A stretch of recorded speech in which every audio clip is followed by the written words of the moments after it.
10. 태풍. 마침내 태수와 초봉이의 결혼식은 별일이 없이 끝났다. 대단히 경사스럽고 겸하여 원만했다. 다만 청하지 않은 아낙네들 구경꾼들이 많이 와서 결혼식장의 번화와 폐를 한 가지로 끼쳐준 대신 온다던 태수의 모친이 오지를 않은 사건이 있었을 따름이다.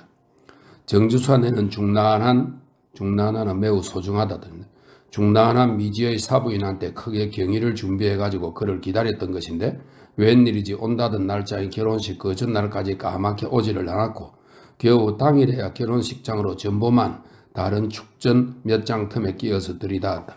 갑자기 병이 나서 못 내려온다는 것이었다. 태수는 사실 제가 결혼한다는 것을 애우교의 남의 집 단칸 새방에 오독하니 앉아있는 저희 모친한테 알리지도 않았었다. 전보는 서울서 그의 친구가 미리 서신으로 부탁을 받고서 그대로 쳐준 것이다. 정주산의 사부인의 그러한 불의의 급병이며 사랑하는 자제의 경사스런 홍인에 참여를 하지 못하는 섭섭한 심경이멸을 사부인을 위하여 대단히 심통해하는 정성을 표하기를 아까워하지 않았다. 그러나 그것 때문에 결혼식이 무슨 구애를 받을 것은 아니요. 그러므로 대망의 가장 요긴한 대목의 한쪽이 이지러지거나 할 멸의는 까닭이나 필요 이런 뜻입니다. 이지러지거나 할 멸의가 없는 것이라 마음은 지극히 편안했었다. 식장에는 성제도 참여를 했다. 성제는 제 가슴의 아픔을 상관 않고 일종 비장한 마음으로 그 소위 거룩하다 한 초홍인을 위하여 그의 결혼을 축하하려고 참석을 했던 것이다. 그러나 그의 기대는 어그러져 다시 새로운 슬픔을 한 가지 안고 돌아오지 않지 못했다. 초봉이가 지극히 슬픔을 보았기 때문이다. 흰 의복에 흰 면사포에 흰 백합꽃에 이러한 흰빛만의 맨들이 옷을 입고 매만진 맵시입니다.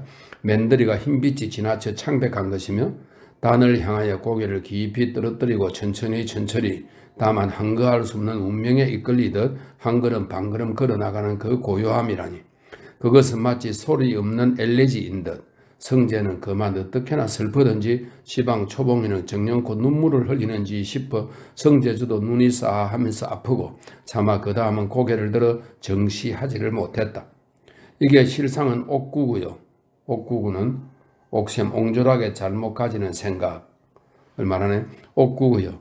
사실 초봉이는 누구나 처녀로 결혼식장에 임하여 경험하듯이 아무것도 정신을 차리지 못해 제법 슬퍼하고 기뻐하고 할 겨를이 없었던 것인데 성제는 부질없이 제 슬픔에 잡혀가지고는 그게 초봉이에게서 우러나는 초봉이의 슬퍼함이라는 착각을 일으켰던 것이다. 하고 보니 그 다음에 오는 것은 환멸이다. 물론 그렇다고 성제들 초봉이가 오늘 결혼식장에서 빙긋빙긋 웃고 명랑하리라고 생각했던 것은 아니지만 그러나 초봉이가 슬퍼하리라는 것도 또한 거기까지는 예측을 못했던 일이다. 했다가 초봉이가 신부라고 하기보다는 상층의 젊은 미망인인 듯 초조하고 슬퍼 보여 그런데 거기 또 한 가지 생각 못했던 전경으로는 초봉이만 빼놓고 그의 가족 전부가 누구 할 것 없이 만족과 기쁨이 싱글벙글 넘쳐 흐르는 얼굴들이다. 이때의 성제는 전날의 머릿속에서 우러러보던 성화는 전면 반대의 것으로 바뀌어 그림의 전면에는 가족들이 살지고 만족한 여러 얼굴들이 웅기중기 훤하게 드러나고 초봉이는 저편 뒤로 보일락 말락하게 불쌍하게 서서 있던 것이다. 성제는 뜨고 있는 눈에도 선연히 보이는 이 불쾌한 그림을 참아보지 않으려고 부지중 스스로 눈을 감았다. 그러나 눈을 감고 있잔즉 그제는 검은 옷을 입은 희생의 주신이 지팡막대로 앞을 가로막으며 나를 아르켜내야만 이 길을 비켜주리라고 짓궂이 수염을 쓰다듬던 것이다. 성제는 식이 끝나기가 바쁘게 자리를 빠져나왔다. 피로인은 애초부터 가지 않을 요량이었지만 만약 누가 잡아 끌기라도 한다면 버럭 성을 냈을 것이다. 그날 바로 그 순간부터 성제는 마음 아름다운 초봉이를 거룩하다고만 막연히 탐복하고 있지 못하고 슬픈 양자로 시집가던 초봉이를 슬퍼하는 마음이 더했다. 그리하면서야 비로소 그는 이 앞으로 초봉이의 운명이 잠옷 평탄하지가 못하고 어떠한 불행이 약속되어 있거니 하는 막연한 불안이며 정주산 내외의 그 불순한 정책 혼인에 대한 반감임에가 머리를 들고 일어났다. 아무리나 그렇듯 무사히 혼인을 했고 다시 무사한 열흘이 지나갔다. 절기는 6월로 접어들어 여름이 저기 완구해 가기 시작했다. 그러나 아침 새벽은 아직도 좋다. 뚝 5시 반 첫 사이렌 소리에 맞추던 초봉이는 친가에 있을 때의 버릇대로 퍼뜩 잠이 깨든 마트로 벌떡 일어나 앉는다. 일어나 앉으면서 그는 가벼운 경의의 눈으로 방 안을 둘러다본다. 덧문을 닫지 않은 위아래 앞문과 뒷창이 다같이 희웃그름이 밝으려고 하는데 파란 덮개를 들이운 전등은 아직 그대로 켜져 있다. 양지로 바른 위에다가 분을 먹여 백지로 뜻발라 놓아서 휘기는 휘되 가볍지 않고 침착한 바람벽, 윗목으로 나란히 놓인 양복장과 삼청장의 어리어리한 윤택, 머리장 위에 들무하게 놓인 금침구름이, 추금기 등 속 모두가 눈에 생소한 것이면서도 그러나 어제 저녁에 잠들기 전에 보았던 그것들 그대로다. 흐트러진 자리도 새 남색 제병 누비이불로, 제병은 전병만한 크기의 무늬가 있는 비단입니다. 제병 누비이불로 아랫도리를 가리고 앉는 초봉이 제가 보아야 역시 저다. 바로 제 옆에서 자줏빛 제병 천회를 걸치고 누워 자고 있는 고태수가 장이 낯선 사람은 사람이라도 어제 저녁 잠이 들기 전에 보았던 초봉이 제 남편인 채 그대로다. 이 다 그대로인 것. 잠을 깨서 보니 오늘도 다 그냥 그대로인 것이 번연한 일인데 그래도 초봉이는 그것이 이상하고 그리고 신통하기도 한 것이다. 그리하여 그는 잠이 깨고 난 첫 순간에 인식되는 이 현실을 거진 음성을 내어 중얼거릴 만큼 오늘도 이런가 하고 가볍게 놀란다. 그러나 그래놓고는 이어 다음 순간 오늘도 이런가라니 그럼 그게 어디로 갔을까봐 하고 번연한 노릇을 가지고 그런다고 혼자서 우스워한다. 생각하면 제가 하는 짓이 꼭 아이 같고 그래서 하하하 소리를 내어 웃고 싶다. 잠시 혼자서 웃고 앉았던 초봉이는 엮고 있다가 이번에는 고개를 갸웃갸웃. 그런데 그래도 이상하다고 태수와 저를 번갈아 보고 또 보고 한다. 결혼이라고 하는 것을 하고서 어머니, 아버지며 동생들은 다 집에 그대로 있는데 나만 혼자 이 집으로 오고 왔을랑은 이 사람, 여기서 자고 있는 이 사람 색시 노릇을 하고 대체 이 사람이 나하고 무엇이길래 나를 가지고 어쩌고저쩌고 하고 그렇게도 이쁜지 밥이나 낮이나 마구 좋아서 죽고 그리고 나는 또 그걸 죄다 받아주고 이게 다 무엇 하는 짓인지 가만히 우습기만 하지 알고도 모를 일이다. 나는 저 너머 둔뱀이 사는 초봉인데 우리 어머니 아버지네 딸이고 개봉인의 언니고 형주 병준의 큰누나고 한 초봉인데 어째서 초봉이가 이 집에 와서 이 사람하고 이럴꼬? 암만 해도 초봉이 저는 따로 있고 시방 저는 남인 것만 같다. 그래 나 말고서 남. 초봉이는 이 제 자신이 남으로 여겨지는 자의식의 분열이 무척 마음에 들었다. 그래 나는 정말 초봉이는 시방도 저놈의 둔뱀이 우리 집에 있다. 맨 먼저 일어나서 시방 몽당 빗자루로 토방을 쓴다. 부엌으로 들어가서 밥을 짓는다. 안방에서 병주가 사탕을 사달라고 아버지를 졸라댄다. 어머니는 여태 자고 있는 개봉이들의 부엌에를 같이 나가지 않는다고 나무람을 한다. 쫙 소리 없던 덜 아랫방 문 여는 소리가 들리더니 조금만에 뚜벅뚜벅 성재의 커다란 몸뚱이가 대문간으로 걸어나간다. 때르릉 전화가 온다. 몇 번만 해야 이번에 옳게 성재의 음성이다. 나 성재입니다. 나 초봉이에요. 저 무슨 주사 한 곡만. 내 시방 곧 조금 더 이야기를 해 주었으면 좋겠는데 저편에서도 역시 그러고 싶은지 잠깐 말이 없다가야 전화를 끊는다.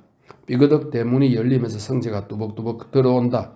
얼굴이 마주치고 휘죽 웃으면서 고개를 숙인다. 나도 웃으면서 고개를 숙인다. 환상 가운데 웃음이 현실로 육체로 옮아 방긋이 웃던 초봉이는 문득 옆에서 태수가 잠뜻을 하느라고 돌아누는 바람에 퍼뜩 정신이 든다. 웃던 웃음은 삽시간에 사라지고 벼랑간 괴로운 고뇌가 쫙 얼굴을 덮는다. 얼마 만인지 겨우 초봉이는 마디지게 한숨을 몰아쉬고는 강잉해 안색을 당정히 고쳐 가지고서 옷을 갈아입기 시작한다. 부질없다. 잡념이다. 지나간 일임에 지나간 사람은 씻은 듯이 죄다 있고 여기로부터서 인제로부터 새로운 생애를 복돋아 새로운 생활을 장만하자 했으면서 그것이 어떻게 되어서 한 결혼이든지 간에 일단 결혼을 하기로 한 것인즉 앞으로의 생활은 이미 결혼을 했다는 이 사실, 절대로 무시할 수 없는 그 사실을 근거로 하고서 행동을 가져야 할 것이요. 동시에 그 행동은 추궁된 동기나 미련 남은 과거에게 간섭을 받을 필요가 없는 것이다. 하물며 내 스스로가 고태수한테로 약간의 뜻이 기울었던 계제인데 마침 그의 힘을 입어 집안의 형편을 피하게 되리라고 했기 때문에 와락거리로 마음이 쏠려 버렸던 것이 아니냐. 그리 했으면서 이제는 완전히 외간 남자인 과거의 사람에게 미련을 가지면 크게 어리석은 짓일 뿐더러 전부를 내맡기고 평생을 같이 할 이 남편 되는 사람에게 죄스러운 이심이 아니냐. 초봉이는 저기 개운한 마음으로 제가 덮었던 이부자리를 걷어치운다. 초봉이가 이렇들 생각이 많기는 오늘이 처음인 것은 아니다. 그는 어제 새벽에도 잠이 깨자 오늘처럼 그러했고 그저께 새벽에도 또 결혼을 하던 이튿날인 그 다음 날부터 줄고 그래왔었다. 새로운 객관이 무심한 낯가림이던 것이다. 사실 초봉이는 성재를 못 잊어하는 번뇌가 있기는 있으면서 그러나 이 새로운 생활 환경이 불만인 것은 아니다. 오히려 한 가지 두 가지 차차로 기쁨이 발견됨을 따라 명랑한 시간이 늘어나고 있다. 제가 재웅임을 모르고서 재단 앞에서 재단의 아름다움에 취해 기뻐하는 양임에 틀림이야 없지만 하얀 행주치마를 노랑 저고리에 받쳐 입은 남치마 위로 가뿐하게 두르면서 초봉이는 옷 미닫이를 조용히 열고 마루로 나선다. 바깥은 천여름에 맑고도 산뜻한 새벽 공기가 기다렸던 듯 얼굴에 쫙 끼치어 그 상쾌함이 이를 데가 없다. 초봉이는 반사적으로 가슴에 하나 가득 숨을 들이쉬었다가 호흡 길게 내뿜는다. 이어서 또 한 번, 두 번 신선한 새벽 공기를 깊이 들이마시는 동안 밤사이 후덥지근한 방 안에서 텁텁해진 머리와 부자연하게 시달린 몸의 피로가 한꺼번에 다시 껴나가는 것 같았다. 문 앞 행길에서는 장사치들이며 행인들의 잡음도 아직 들리지 않고 집은 안팎이 두루 조용하다. 태수도 그대로 자고 있고 식무도 6시가 되어야 부엌으로 나온다. 건너방에서 형보가 잠이 깨어 쿡 담을 베앗으려면 1시간은 더 있어야 한다. 초봉이가 마루 앞 기둥에 등을 대고 잠깐 생각하는 것 없이 생각에 잠긴 동안 날은 차차로 밝아오다가 삽시간에 아주 훤하니 바른다. 초봉이는 이끌리듯 신발을 거치고 마당으로 내려선다. 밤이 아니고 밝은 새벽, 그러나 인적이 없는 정적의 틈을 타서 홀로 마당을 걷고 화단에 손질도 해주고 하늘도 우러러 보고 하는 것이 결혼 이후로 초봉이에게는 매우 사랑스러운 세계였다. 아이머니 어쩌면 초봉이는 마당으로 내려서면서 무심코 하늘을 우러러 보다가 그만 저도 모르게 황홀에 소곤거린다. 그것은 마치 이따가 한낮만 되면 전부 활짝 필 모란 꽃밭의 숲에 많은 꽃망울들과 같다고 할는지 하늘에는 가는 내내 맑게 개었고 한복판으로 조그만씩 한 엷은 순묵색 구름 방울들이 망울망울 수없이 많이 널려있는 그놈 봉우리 끝이 제각기 모두 볼그레하니 연분홍빛으로 곱게 물들어 있다. 한말로 그저 좋다고 하기에는 너무도 휴양스럽고 번화스러운 광경이다. 초봉이는 고개 아픈 줄도 모르고 한참이나 하늘의 모란 꽃망울들을 올려다 보다가 문득 제 꽃밭이 생각나서 조르르 화단 앞으로 달려간다. 화단은 그가 혼인하기 전 집을 둘러보러 왔다가 보고서 유념한 대로 혼인한 그 이튿날부터 손에 흙을 묻혀가면서 추워주고 가꾸어주고 했었다. 그러고서 매일 아침 저녁으로 온갖 정성을 다하여 손질을 해주고 하는 참이다. 촉촉한 아침 이슬에 젖은 꽃들기들은 모두 잎과 가지가 세차고 싱싱하다. 백일옥은 두 놈이나 망울이 벌거지기 시작한다. 채송화는 땅바닥에 깔고 누워 분홍, 노랑이, 빨갱이, 흰놈 벌써 알쏭달쏭 꽃이 피었다. 아사가노는 나팔꽃입니다. 아사가노는 매준 줄을 타고 저희들끼리 겨루미나 하는 듯이 꼬불꼬불 기어 올라간다. 초봉이는 꽃포기마다 들여다보고 다니면서 밤사이에 인사나 하는 것 같이 웃어 보인다. 그는 사람한테 생소한 정을 먼저 꽃한테다가 들이던 것이다.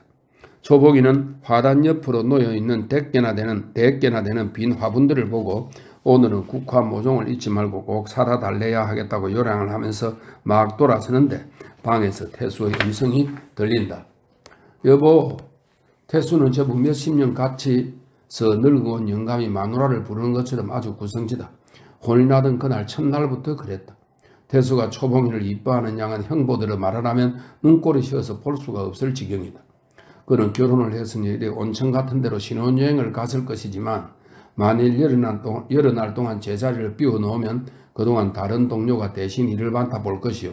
그러노라면 일이 질에 탈로가 나기 쉬울 테라 혼인날 하루만 할 수 없이 겨우 빠지고는 바로 그 이튿날부터 출근을 했다. 지점장도 며칠 쉬라고 권고했으나 그는 은행일에 짐짓 충실한 채 하고 물리쳤다. 그러나 신혼여행은 가지 못했어도 그 대신 신혼의 열흘 동안을 힘 미치는 끝 마음을 들여서 재미있게 즐겁게 지내기를 잊지 않았다. 그는 초봉이와 결혼을 하기는 하더라도 역시 전처럼 술도 먹고 행화한테도 다니고 또 되도록이면 다른 기생도 호입을 하고 다 이를 요량을 하기는 했었다. 그러나 그는 결혼을 하고 나서는 그런 짓을 하나도 시행한 것이 없다. 술 한잔 먹으러 간 법 없고 행화도 발을 뚝 끊었다. 은행의 동료들이 붙잡고서 장가턱을 한 잔 뺏어 먹으려고 애를 썼어도 뺀들 피해버렸다. 그래서 동료들이며 술친구들은 결혼이 태수를 버려주었다고 탄식했다. 그러거나 말거나 태수는 그저 은행에서 시간만 마치고 나면 곁눈질도 않고 싱하니 집으로 돌아오곤 한다. 그래저래 고른 것은 형보다. 그는 태수가 술을 먹으러 다니지 않으니 달리 술을 먹을 길은 없고 아주 촐촐하다. 그는 전자의 태수가 돈 10,000원을 빼둘러 가지고 도망을 가자는 제 말을 들어주지 않은 것도 시방도 미운데 또 술을 사주지 않아서 한 가지 더 미운 거리가 생겼다. 그러나 만일 그러한 것만이라면 형보는 있고 말 수가 있고 그런 대로 참을 수도 있고 하다. 따라서 적극적으로 나서서 태수를 해칠 악심도 생길 기회가 없고 말았을 것이다. 그런 것을 형보보다 무서운 자극을 주는 게 무엇이냐 하면 초봉이다. 그 마침으로 오도독 깨물어 먹기 좋게 생긴 것을 갖다가 태수가 딱 차지를 하고는 밤과 아침 저녁으로 가진 재미를 다 보고 하는 것을 형보 저는 건탕으로 건너방 구석에 처박혀 끙끙 알아가면서 듣고 보고 하기라니 도저히 견디기 어려운 악행을 당한 것 같았다. 묘하게 생긴 쪽에 갈 데 없이 내 것이 될 텐데 그는 조석으로도 이런 생각을 하면서 혓바닥으로 입술을 하른다. 저 원수가 얼른 후딱 떼가서 콩밥을 먹어야 할 텐데 이런 생각을 그동안 몇 번째 했는지 모른다. 사실 그는 가만히 앉았으면 오늘이고 내일이고 아니 이따가 저녁 때쯤 태수가 경찰서로 붙잡혀 갈 테고 붙잡혀 가는 날이면 저것은 내 것이 될 테라서 그를 기다리고 있었다. 그러나 도무지 하루 한시가 참기는 어려워 가는데 대체 결혼식인들 무사히 치를까 싶던 원수 녀석 태수는 이내 멀쩡하고 붙잡혀가는 기맥이 없다. 만일 이대로 밀려나가다가는 2-3달이 걸릴지 반년이나 1년이 더 걸릴지 누가 알며 아니 그러다가는 형보 저는 애가 받아 죽든지 급상한이 나서 죽든지 하고 말 것이다. 안 될 말이다. 형보는 마침내 어제 그저께부터 딴 궁리를 하기 시작했다. 이전짜리 엽서 한 장이면 족하다. 은행으로든지 백석이나 다른 여러 곳 중 어디든지 사분이 이만저만하고 이만저만하니 조사를 해보아라.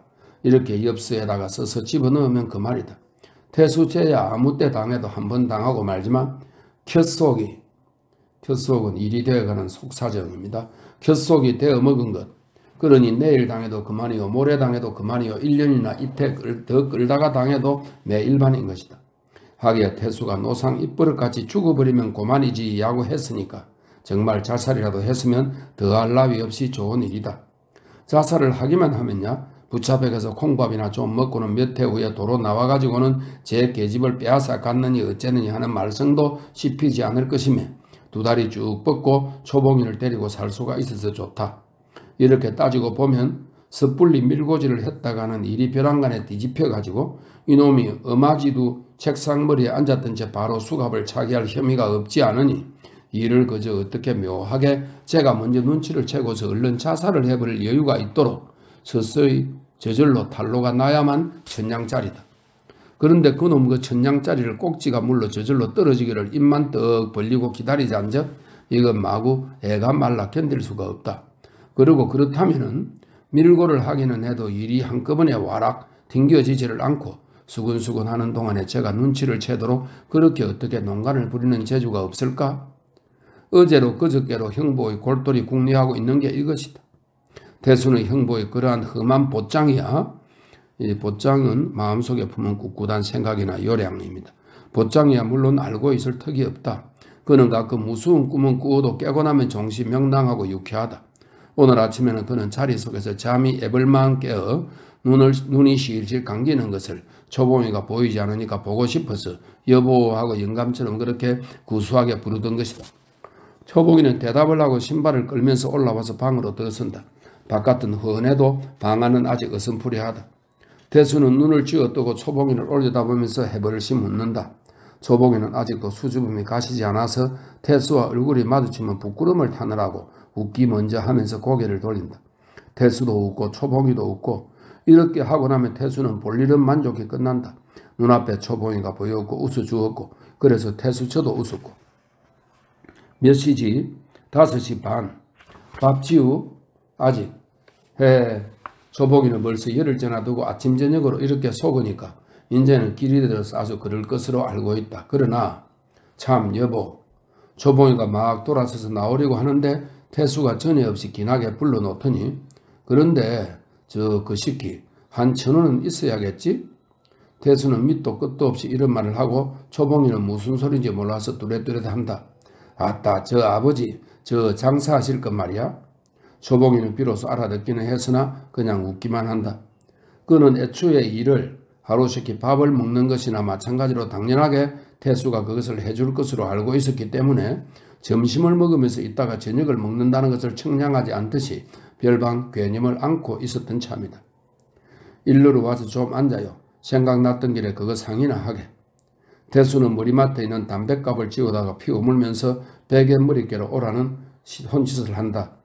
초봉이는 시키는 대로 가서 앉고 태수는 그의 무릎에다 팔을 들어 얹는다. 한 1,000원은 있어야 할 것 같은데 어떨까 모자랄까?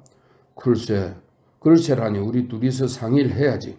그래도 초봉이는 사실은 이래라 저래라 하고 같이서 말을 하기가 막상 거북했다. 당초에 그러한 조건으로 결혼을 했고 그랬대서 저편이 말을 꺼내기가 무섭게 얼른 내달아 콩이야 파치야 하는 건 새삼스럽게 제 몽둥이를 놓고 흥정하는 것 같이나 불쾌한 생각이 들던 것이다. 또 1,000원이라고는 하지만 1,000원이라는 액수가 초봉이한테는 막이란 숫자라 그놈이 어느 정도의 돈인지 알 수가 없다. 그리고 또 전에 득잔적 몇 천원을 대주겠다고 했다면서 태수는 지금 1,000원이라고 하는 것을 그렇다고 여보 처음에는 몇 천원이라고 했다더니 이렇게 따지자니 그야말로 몸과 긍정의 상지가 될 판이다. 그러니 내가 그 일에 말창기를 않는다고 대주다는 돈을 안 대줄 이치도 없는 것 나름 모른 체하고 말려니 굳이 상의를 하고 싶으면 아버지와 둘이서 1,000원이고 혹은 몇 천원이고 좋도록 규정을 내겠지. 규정이라는 그릇된 일이 바른 길로 돌아옴입니다. 규정을 내겠지. 그렇대서 초봉이는 빠져버리자는 것이다. 태수는 처음 혼인말을 건넬 때야 공중 그저 그놈의 혹하기나 하라고 장사 미천을 얼마간 대줌하고 했던 것이나 이제 문득 생각하니 그놈 거짓말을 정말로 둘러놓아도 해롭지 않은 노릇일 것 같았다.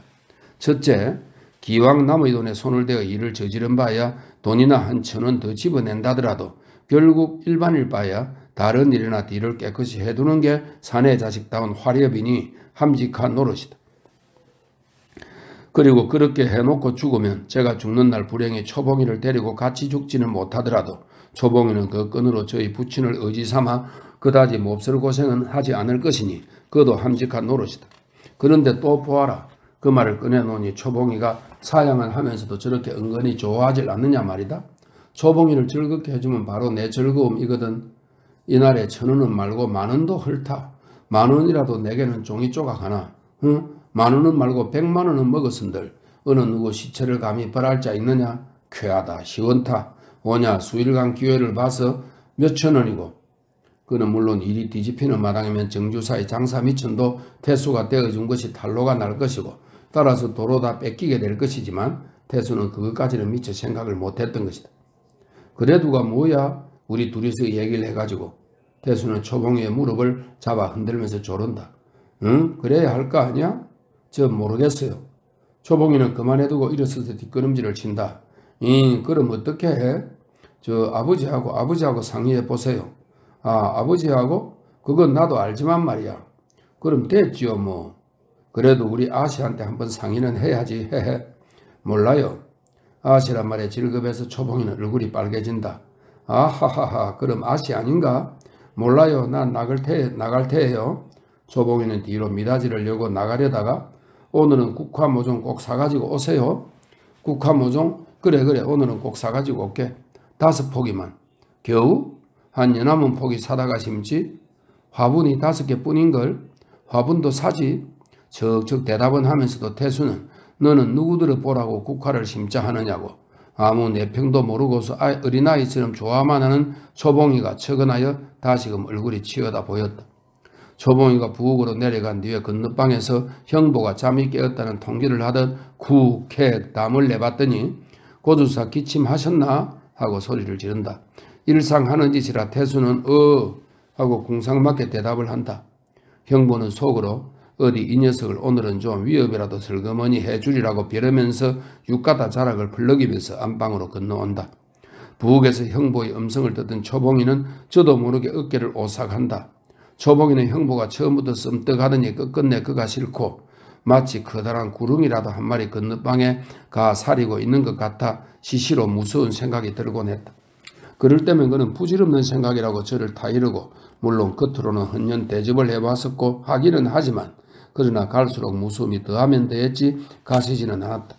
그렇다고 초봉이가 형보의 엄중한 속내를 눈치채거나 했던 것은 결코 아니고 다만 그의 외양이 그 중에도 퀭한 눈방울이 너무도 무서워 보이기 때문일 것이다. 태수는 회해 감기는 자줏빛 명조 천회를 걸친 채 팔을 내뻗어 붉은 기지개를 선다.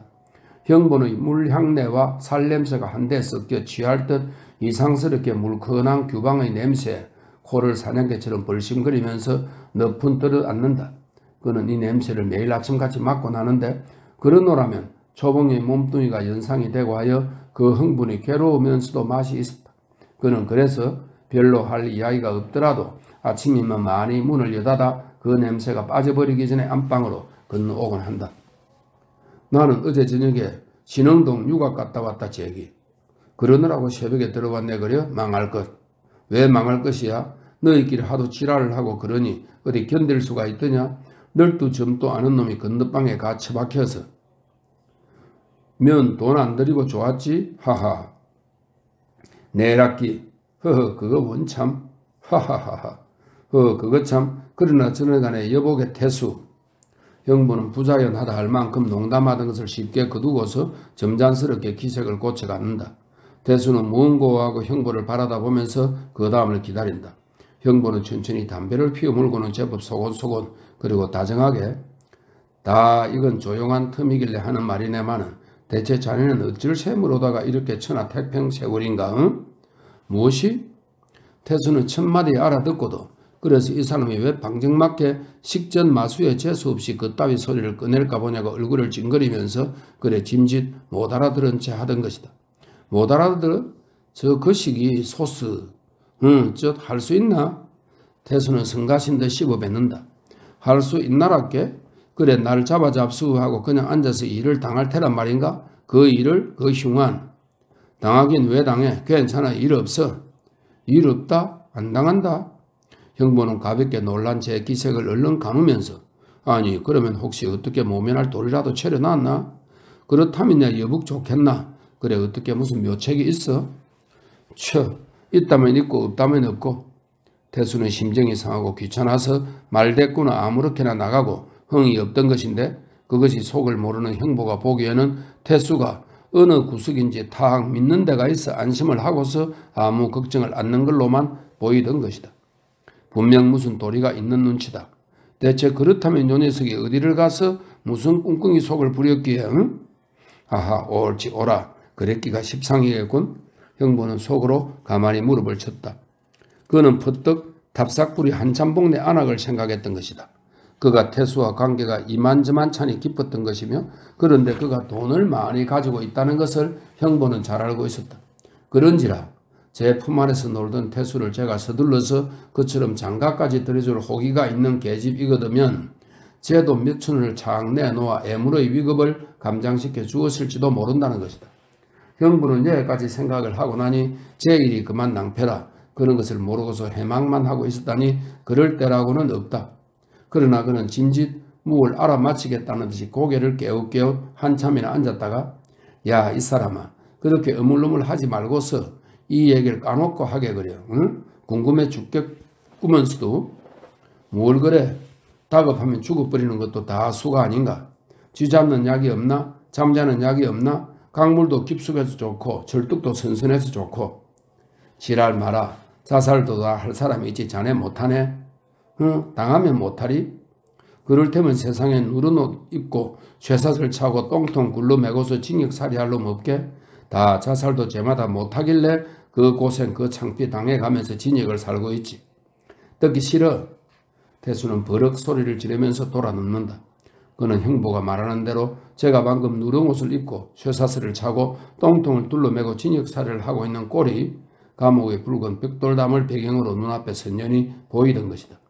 형부는 의심이 풀리지 않은 채 더 물어보지는 못하고 속으로 저 혼자만 궁리가 깊어간다. 태수는 조반을 먹고 아무렇지도 않게 은행에 출근을 했다. 그러나 아침에 형부가 짓거리던 소리가 자꾸만 생각이 나고 그것이 마치 식전 마수에 까마귀 우는 소리를 들은 것처럼 그림치겠다. 그래서 온종일 마음이 좋지 않아 근래에 없이 이마를 찌푸리고 겨우 시간을 채웠는데 4시가 다 되어 2분밖에 남지 않았을 무렵에 농산흥업회사로부터 전화가 왔다. 농산흥업회사라면 태수가 위조한 소절수로 예금을 축내해주고 있는 그 3군데 중의 한 군데이다. 농산흥업회사에서 당직에 있는 사람을 대해달라는 전화가 왔다고 급사가 말하는 소리에 태수는 반사적으로 흠칫 놀랐다. 피는 한꺼번에 심장으로 쏟쳐들고 얼굴은 양초빛같이 해석, 등과 이마에는 식은 땀이 배어올랐다. 그러나 이것은 태수의 의사와는 독립하여 다만 근육의 반사일 따름이다. 기어코 오늘이 왔나? 당연한 것을 기다리고 있던 양으로 이렇게 생각이라고 할런지 각오라고 할런지 마음은 답북 시뿌뜸했다. 그런 만큼 실상은 그렇기 때문에 머릿속은 유리같이 맑고 디든 가슴이 이내 가라앉았다. 나를 찾아? 우정장구를 걷어치우던 손을 멈추지 않고 아무렇지도 않게 혼자말로 씹어본다. 음성은 약간 목이 갈리는 것 같았으나 그다지 유표하진 않다. 나를 찾더냐? 당자결 탔더냐? 당자결 떼달래요. 우르사이나 에이 성가셔라는 뜻입니다. 우르사이나 시간도 다 되는데 왜 그러다든 모르겠어요. 그것을 떼달라고만. 가만히 있자. 태수는 춤춤하면서 시계가 4시를 지나버리기를 기다려 급사들의 수통의 냉수를 길러 오라고 쫓아버리고는 전화통을 집어든다. 네 하는 대답에 따라 저편에서 여기는 흥업회사인데요. 우리 당자에 조금 이상한 데가 있었어요. 하는 게 절박한 힐난이 아니고 정중한 상이다. 태수는 속으로 역시 그렇겠지야 하고 생각하면서 음성을 낮추어 네, 그러세요? 당작에는 시간이 다 돼서 나가고 없는데요. 무슨 일이신지요? 웬만하면 내일 아침에 일찍. 네, 그래도 괜찮지만 그럼 지점장도 나가셨나요? 네, 하하, 그럼 내일 다시 걸겠습니다. 뭐 별일이 없겠지만 조금 미심한 데가 있었어요. 전화 끊는 소리를 듣고 태수도 신호를 울리고서 돌아서려니까 마침 맞게 급사가 냉수를 가져다 준다. 태수는 냉수 한 꼬풀을 맛있게 다 들이켰다. 그러고는 제자리로 돌아와서 잠시 생각을 가다듬는다. 생각이란 다른 게 아니고 지금부터 나가서 일을 차릴 계획이다.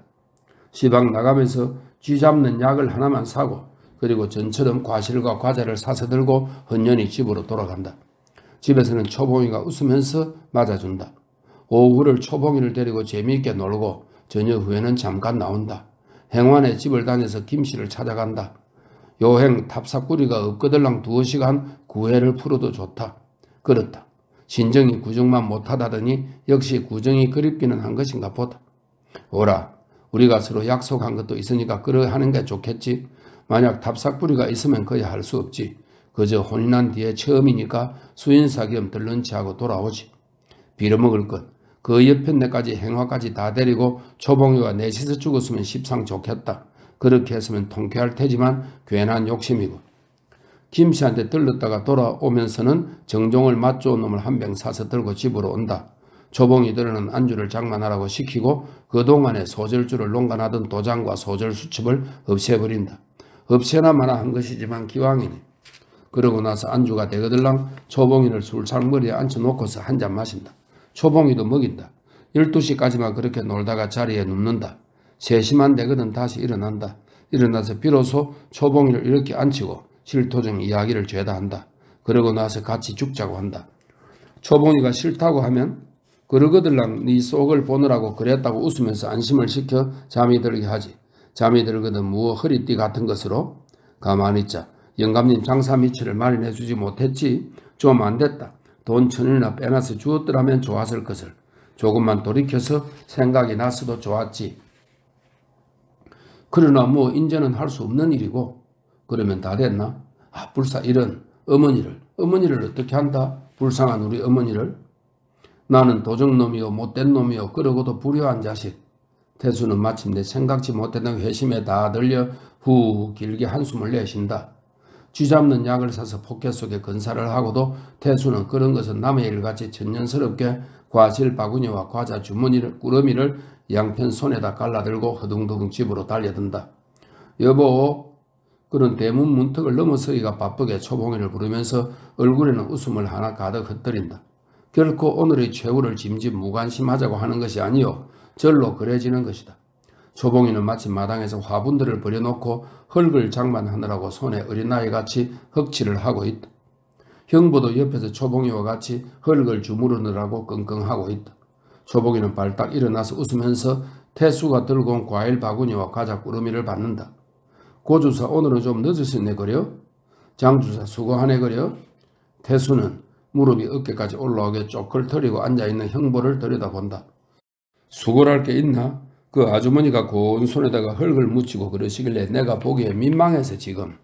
그럼 나도 해야지. 태수는 팔을 걷으면서 초봉이를 돌려다보고 벙긋 웃는다. 초봉이는 손에 받았던 것을 마루에 가져다 놓고 도로 내려오다가 겨우 국화 모종을 안 사가지고 온 것을 깨우치고서 흙이 데레데레 묻은 조그만 손을 태수한테로 내민다. 국화 모종?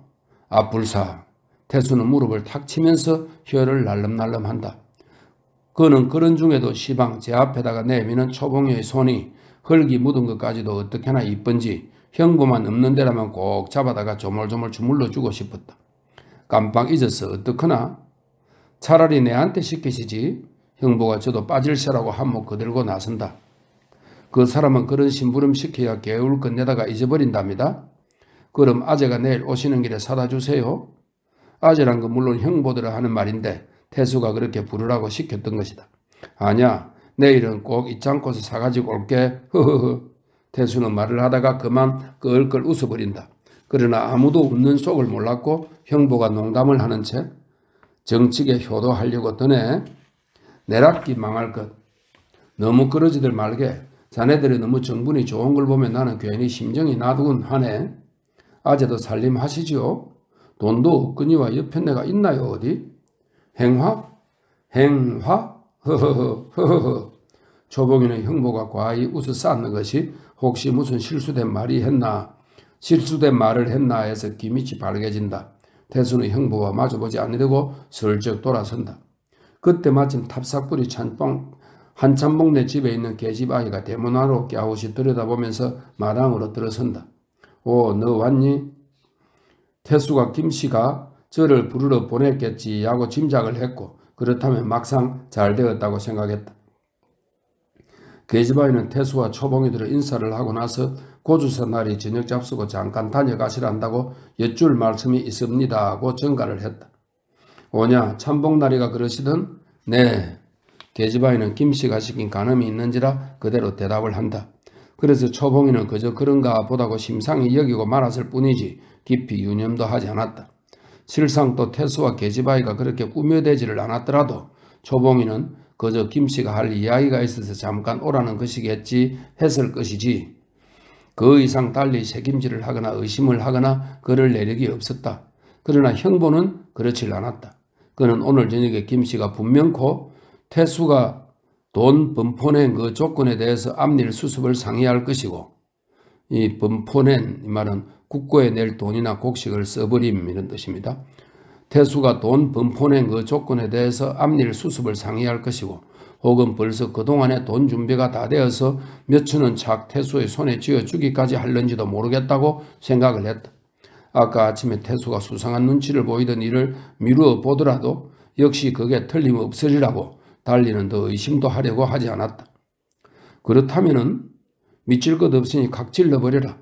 형부는 마침내 혼자 물어보고 혼자 대답하면서 연신 고개를 끄덕거렸다. 7시가 조금 지나서 형부는 저녁을 먹던 길로 볼 일이 있다고 휙 나가더니 8시가 못 되어서 도로 들어왔다. 여느 때 같으면 그는 태수가 초봉이와 같이 축음기를 틀어놓고 일변 먹어가면서 재미있게 놀고 있으니 오라고 청을 하거나 말거나 안방으로 덤벙 들어앉아 저도 한몫 끼었을 판이었었다. 그러나 전에 없이 얼굴빛이 해석하여 기분이 좋지 않다고 건너방으로 들어가더니 이내 불을 끄고 누워버렸다. 태수는 저녁을 먹여서 초봉이 들어 싸전 집에 잠깐 들러보고 마침 또 서울서 친한 친구가 왔으니까 나갔던 길에 한번 찾아보고 올 텐데 그러자면 자정이 지났을지도 모르겠은즉 기다리지 말고 일찌감치 먼저 자라고 미리 일러두었다. 저녁 후에는 전대로 한참 재미나게 놀다가 9시가 되는 것을 보고 육가다를 입은 채 계다를 끌고 집을 나섰다. 집을 나서면서 그는 저녁 먹을 때 초봉이 들어 이러던 말을 더 이러기를 잊지 않았다. 형아는 마침 노름에 불려 나가고 집에 있지 않았다. 태수는 그것이 도리어 잘 되었다 싶었지 섭섭한 줄은 몰랐다. 그는 기다리고 있을 김씨의 무르익은 애무가 차라리 마음 급했다. 답사꾼이 한참 복내 집까지 와서 우선 가게를 살펴보았다. 빈지를 죄다 잠갔고, 빈지는 널빈지라고 하네요. 빈지를 죄다 잠갔고 빈지 틈바구니로 들여다보아도 캄캄하니 불이 켜져 있지 않았다. 이만하면 가게방에도 텁석불이 한참 봉이 있지 않은 것은 알조다. 그래서 안심을 하고 나니까 그제야 저 하던 짓이 우스웠다. 왜 내가 이렇게 뒤를 낼고 다 오죽 잘 알고서 데리러 보냈을까 봐서. 그렇기는 하면서도 웬일인지 모르게 전처럼 마음이 턱 놓이지를 않고 어느 한 구석이 서먹서먹해지는 듯 싶은 것을 어찌하지 못했다.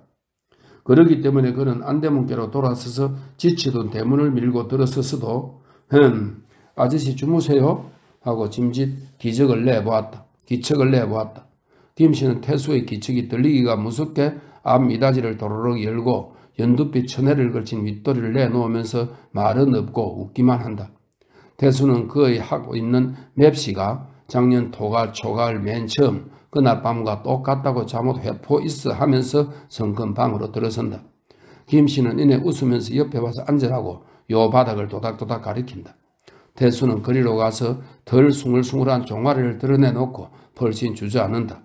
그는 새삼스러운 긴장과 아울러 이미롭게 큰 마누라한테 온 것 같이나 마음이 놓임을 스스로 느꼈다. 눈치 빠른 계집아이가 건너방으로 방에서 나오더니 대문을 잠그고 태수의 계단을 치워버린다. 그래, 새로 장가간 재민 좋더냐? 김씨가 고개를 앞으로 내밀어 태수의 빙그레니 웃고 있는 얼굴을 들여다보면서 악이 어르듯 한다. 인전 장가를 갔으니까 어른인데 그래도 이랬냐 저랬냐 해? 아이고 요거사. 김씨는 손가락으로 태수의 볼때기를 잡아 쌀쌀 흔들다가 그대로 끌어다가는 땡땡땡땡땡. 기왕이니 한바탕 강무로 떼고 싶은 것을 차마 아직 참던 것이다. 장가를 들더니 재롱 늘었구나. 헤헤. 얼굴이 많이 상했다가 젊은 것들 장가를 들여주면 이래서 걱정이야. 그렇지만 너무 그러지 마라. 몸에 해로니라. 보양이나 좀 지어 보내주들랑 않고서. 오냐 날새 내가 지어 보내주마. 그렇지만 좀 조심해야 한다. 그 애가 그렇게도 이쁘더냐? 응. 하하 그것이야. 그렇지만 너 오늘 저녁은 내 것이다. 약속 알겠지? 한 달에 2번은 내한테 오기로 한 거? 응. 그렇지만 12시까지요. 이건 누가 쫓겨가더냐? 그런데 참 오늘 저녁에 텁삭부리가 없을 줄을 어떻게 미리 알고서? 태수는 그것이 궁금했다. 그만큼 그의 마음에 착 놓이지를 않던 것이다. 그거? 그런 게 아니라 오늘이 그년 생일이라나? 그러니까 연희 때도 아니고 갈 건 뻔하잖아. 나도 그래 늦기 전에 미리서 다 요량을. 그런 걸 글쎄 나 미심쩍어서 가게를 다 들여다봤지. 헤헤. 그런 걱정을 말고서 마음 놓고 다녀요. 내가 오죽 알아서 할까봐. 탑삭불이 한참 보고 불도 켜지 못하고 가게방에서 웅성거리고 누워서 지리한 시간을 기다린다. 작은 집에서 10시에 나왔으니 아마 11시는 되었음직한데 조금씩 시계치는 소리는 들리지 않는다. 그는 궁금하기도 하고 불안하기도 하고 또 어찌 생각하면 청승맞은 짓을 하고 있느니라 싶어서 우습기도 했다. 그러나 일변 겁이 나기도 했다. 가만히 팔을 뻗쳐본다. 머리맡에 놓아두었던 굵직한 다듬이 방망이가 손에 잡힌다. 조금 마음이 든든해진다. 탑삭불이 한참 봉은 아까 저녁 때 7시가 막 지났을 무렵에 이상한 전화를 받았었다. 항용 그저 쌀을 보내달라는 전화겠거니 하여 네 하고 무심히 대답을 하는데 저편에서는 딱 바라진 음성으로 이상스럽게 다지듯 여보세요? 한참봉이신가요? 네. 확실히 한참봉이시죠? 글쎄 그렇단 밖에요. 니십니까? 네. 내가 누구란 건 아실 것 없습니다. 또 성명을 대드리도 모르실 게고 그렇지만 나는 한참봉을 잘 아는 사람입니다. 네. 한참봉은 금목소리로 대답을 하면서 눈을 끄먹끄먹한다. 그는 선뜻 돈을 어디로 가져오라는 협박을 하는 게 아닌가 하고 가슴이 더럭 내려앉았던 것이다. 그러나 모르면 몰라도 협박 전화치고는 이렇게 음성이 공손할 리가 없다. 또 그뿐 아니라 한참 당년에 땡땡땡을 모집한다면 땡땡땡들이 사방으로 날뛰던 그런 때라면 몰라도 지금이야 그런 건 옛말이지 눈 씻고 볼래야 볼 수 없는 일이다. 그러면 말씀하시지요. 저편에서 목을 가다듬더니 다름이 아니라 당장 오늘 저녁에 큰 재앙이 한 가지 한참봉 덕에 생기게 된 것을 알려 드리려고 전화를 거는 겁니다. 재앙? 떠들지 말고 자 자세히 들으십시오. 불사 지금 가게에 누구 다른 사람은 없습니까? 없지요. 그럼 맘 놓고서 얘기를 하지요. 한데 한참봉 오늘 저녁에 작은 댁에 가시겠다요? 네. 탑삭불이 한참봉은 깡총 뛴다. 그렇게 놀라실 건 없습니다. 없고 이따가 저녁을 자시고 나서 가게를 들인 뒤에 자세히 들으십시오. 아주 천년스럽게 작은 댁으로 일단 가신다 말씀이죠. 댁의 부인이나 하인들한테는 말로든지 작은 댁에 가시는지 체하셔야 합니다. 네? 네. 대답이 아니라 바로 신음소리다. 그래 그렇게 작은 댁으로 가셨다가 말씀이죠. 11시쯤 대거들랑 어디를 좀 땡겨 오시겠다고 하고서 도로 큰 댁으로 오십시오. 오시되 미리서 가게의 빈지문 하나를 안으로 걸지 말고서 꼬리를 뺏겨놨다가는 걸러로 들어오시든지 혹은 안일말로 담장을 넘어 들어오시든지 아무튼 지도새도 모르게 들어오십니다. 아시겠죠? 네. 그렇게 살끔 들어와서는 그대멜로큰 가만가만 발자국 소리도 내지 마시고 안으로 들어가십니다. 들어가서 그래서요. 탑삭불이 한참봉은 어느 길에 답북 긴장이 되어가지고 성미급하게 재촉을 한다. 네 그래 그렇게 소리 없이 안으로 들어가슬랑은 그저 두말 없이 그저 안방문을 열어 제치십시오. 그러면 다 아실 겁니다. 아니 여보시오. 글쎄 더 묻지 마십시오. 그러면 다 아실 겁니다. 아니 여보시오.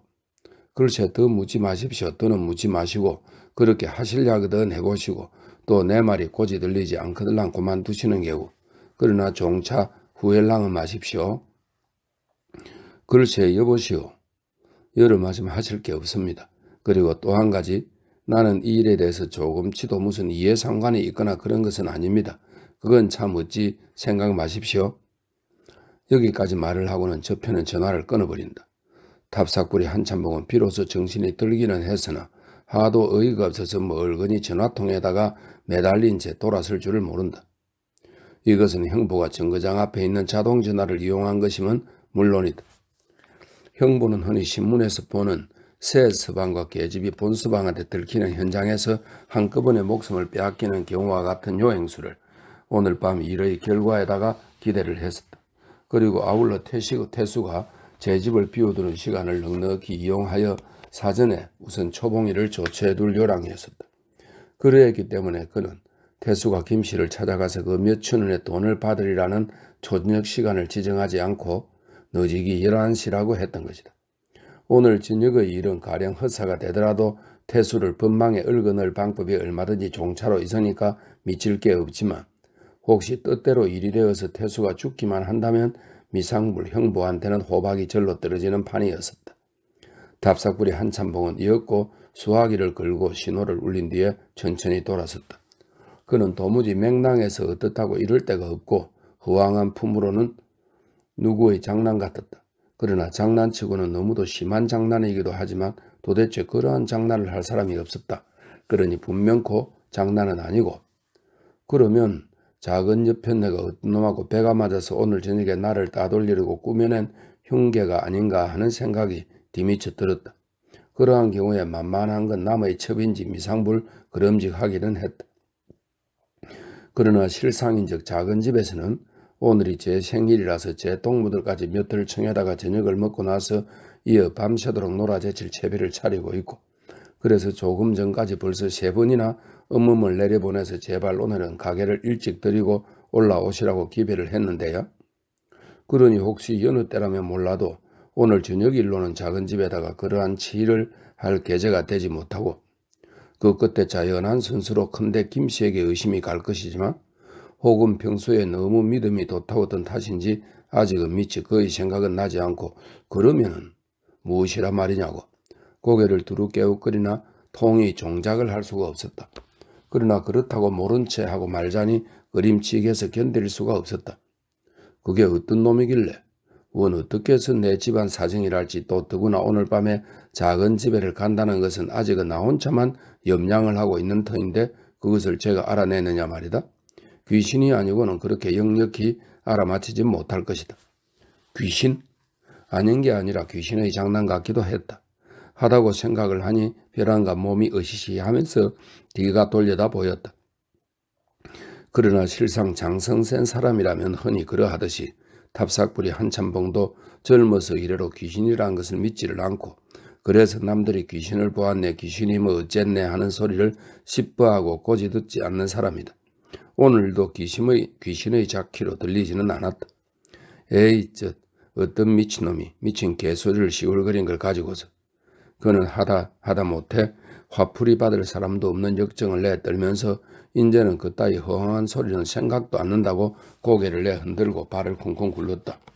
그러나 그는 제정신 말짱해가지고서 그 괴상한 전화의 최면에 본세 있게 걸려들고 말았다. 우선 8시쯤 되어서 가게를 들일 적에 마치 무엇한테 씌인 것처럼 빈지문 고리 하나를 벗겨놓았으니 가게를 들이고 동계짝은 안으로 가지고 들어가서 벽장에다가 넣고 자물쇠를 잠그고 대문을 잘 신치가라고 김씨들을 이르고 한 뒤에 내키지 않는 대로 작은 집으로 갔다. 작은 집에서는 은근한 젊은 계집들도 많이 모이고 잔치도 걸어서 이를테면 꽃밭에 들어앉아 매기로되 도무지 흥도 나지 않고 술도 맛이 없고 재앙이라고 전화로 들리던 쨍쨍하니 딱 바라진 그 음성에만 정신이 쏠렸다. 10시도 못 되어 그는 조바심이 나서 자리를 일어섰다. 11시라고 했지만 차라리 미리 가서 숨어 앉아 기다리자던 것이다. 작은 집은 물론이고 취한 계집들이 모두 붙잡는 것을 설에까지 갔다가 12시에 돌아오마고 그리고 문득 그게 좋을 것 같아서 요새 미친 개가 퍼져서 조심이 된다고 둘러대고는 다듬이 방망이 하나를 손에 쥐고 나섰다. 첫째 몸이 허전했고 겸하여 약간 거둥이고 눈치고 수상한 놈이 어럭거리든지 하거든 우선 어깨 쭉 쥐고 엉치고 한 대 갈겨놓고 볼 작정이었던 것이다. 그는 혹시 누구한테 뛸까 하여 조심조심 큰 집으로 내려가서 집 바깥을 휙 한 바퀴 둘러보았다. 대문은 잠겼고 안에서도 아무 기척이 없고 집 바깥으로도 별반 수상한 기척이 보이지 않았다. 우선 안심을 하고는 가게 앞으로 돌아 나와서 고리를 벗겨둔 빈지문을 살그머니 열고 들어섰다. 어두운 속에서 방금 무엇이 튀어나오는 것 같아 간이 콩만했다. 겨우 어두운 속에서 더듬더듬 기다시피 가게방으로 들어가서 앉고 나니 어쩐지 한숨이 내쉬어졌다. 그러고는 시방 눈을 끄먹끄먹 시간을 기다리고 있는 참이다. 탑삭불이 한참봉은 엄풍이 도는 듯 텅 빈 가게의 캄캄 어두운 방에서 더듬는 손에 방치가 잡히는 것이 방치는 다다미 방망이의 방언입니다. 방치가 잡히는 것이 조금 든든하기는 했으나 시방 자꾸만 더해가는 불안과 공포와 초조한 마음은 그만 것으로는 가실 수가 없었다. 곤란한 것은 마음뿐이 아니다. 방이 추운 것은 아니지만 그만해도 벌써 50객인데 까는 요도 없이 맹구들 바닥에 가서 누워있자니 뼈가 베기고 찬기운이 올라와서 견딜 수가 없다. 시계는 밉살머리스럽게도 칠 줄은 모르고 뚝뚝 딱딱 한껏 넉장을 부린다. 눈을 한만 크게 떠야 보이는 것은 없고 땅속 같은 어두운 뿐이다. 이런 때는 담배라도 한 대 피웠으면 좋겠는데 성냥을 그으면 불빛이 셀 테니 그도 못한다. 먹고 싶은 담배도 마음대로 못 먹는 일을 생각하면 슬며시 부하가 난다.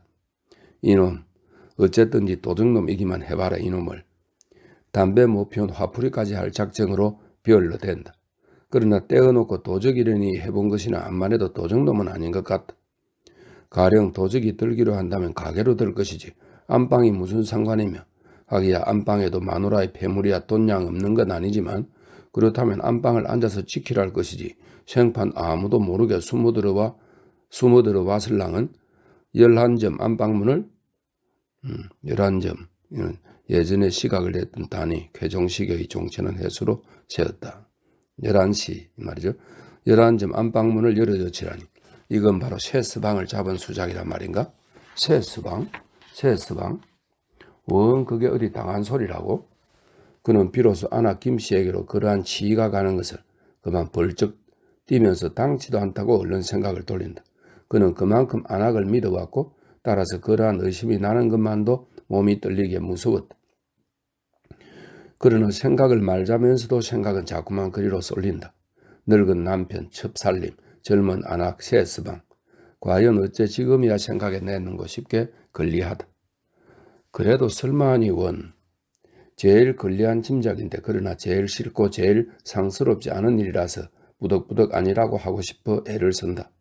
설마야 우리 옆편네가. 천하의 계집이 다 그러다도 우리 옆편네만은 없을 테라는 것이다. 오라 그자 말이 재앙이라고 하지를 않았나? 재앙? 그렇다면 어떤 놈이 혹시 겁탈이라도 하려는 것을 알려주려는 것인지도 모른다. 그러나 그것도 사리에 닿지 않는 것이 그렇다면 조심을 하라든지 역시 안방을 지키라고 할지언정 11시에 아무도 몰래 방문을 열어줘 치라니. 벼랑간 목구멍이 간질간질하면서 기침이 나오려고 한다. 그 놈을 꾹 삼키고 있노라니까 이번에는 아주 밉상으로 콧속이 짜릿하면서 재치기가 터져 올라온다. 이놈만은 영 참을 수가 없어 처 하고 겨우 조금만 내쏟는다. 아무래도 감기가 오는 모양이다. 가게 밖으로 마침 쿵쿵쿵 누군지 발자국 소리가 요란히 들린다. 혹시 하고 귀를 바싹 기울인다. 그러나 발자국 소리는 그대로 콩나물 고개로 사라진다. 그 끝에 문득 이건 어느 몹쓸 놈이 정말로 장난을 한 것을 시방 내가 이렇게 병신짓을 정성스럽게 하고 있는 게 아닌가. 그렇다면 그놈이 시방쯤은 허리를 잡고 웃고 있을 텐데 이런 생각이 들고 혼자 있기도 점직한 것 같다. 그러나 그 끝에는 다시 남의 우스개가 되어도 좋으니 제발 어떤 놈의 실없는 장난에 넘어간 것이었으면 하고 마음에 간절히 바라진다. 겨우 가게에서 낡은 괴종이 시르륵 목신 기침을 하더니 땡땡 늘어지게 11번을 친다. 우선 죽다가 살아난 것만큼이나 반가워 한숨이 몰려 나온다. 그는 살금살금 가게 바닥으로 내려서서 신발은 신지 않고 우뚝 일어섰다. 가게 앞으로 사람 지나가는 발자국 소리만 들릴 뿐 아무 기척도 없다. 방치를 바른 솔에다 단단히 흐트려지고서 발 앞부리로 가만가만 걸어 안으로 난 판자문께로 다가선다. 이놈이 소리가 나고라야 말리라고 걱정을 하면서 조금씩 밀어본다. 아니나 다를까 처음에는 곧잘 말을 듣더니 필경 삐걱하면서 대답을 한다. 엄친 놀라 손을 움츠리고 귀를 기울인다. 한참 기다려도 아무렇지도 않다. 다시 문틈을 비집기 시작한다. 그놈을 몸뚱이 하나 빠져나갈 만하게 열기까지는 이마와 등에서 땀이 배어올랐다. 그는 우선 고개만 문틈으로 들이밀고 휘휘 둘러본다. 안방이고 건너방이고 다 불은 켜었어도 짝소리도 없다. 마당도 어둡기는 하나 별다른 기척이 없다. 그는 가슴이 두근거리는 것을 참고 마당으로 들어섰다. 또 한 번 휘휘 둘러본다. 역시 아무 이상도 없다. 사풋사풋 안방 대뜰로 올라섰다. 희미한 속에서도 마누라의 하얀 고무신이 달랑 한 켤레 놓인 것이 보인다. 그는 마누라가 혼자서 외로이 꼬부라뜨리고 잠이 들어 있을 것을 문득 생각하고 어허 뿔사 이건 내가 정녕 도깨비한테 홀려가지고 괜한 짓을. 아무래도 부질없고 쑥스러운 짓 같아 그대로 돌아서서 나가버릴까 한다.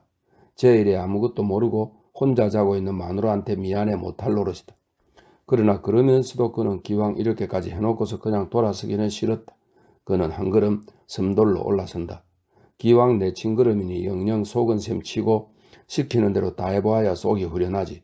그렇지 않고는 아예 끄림칙할 것 같았다. 또 지금 나갔대자 잠그지 못하는 가게를 비워놓고서 작은 집으로 갈 수가 없으니 가게방에 누워서 하룻밤 고생을 해야 한적 그도 못할 노릇이었다.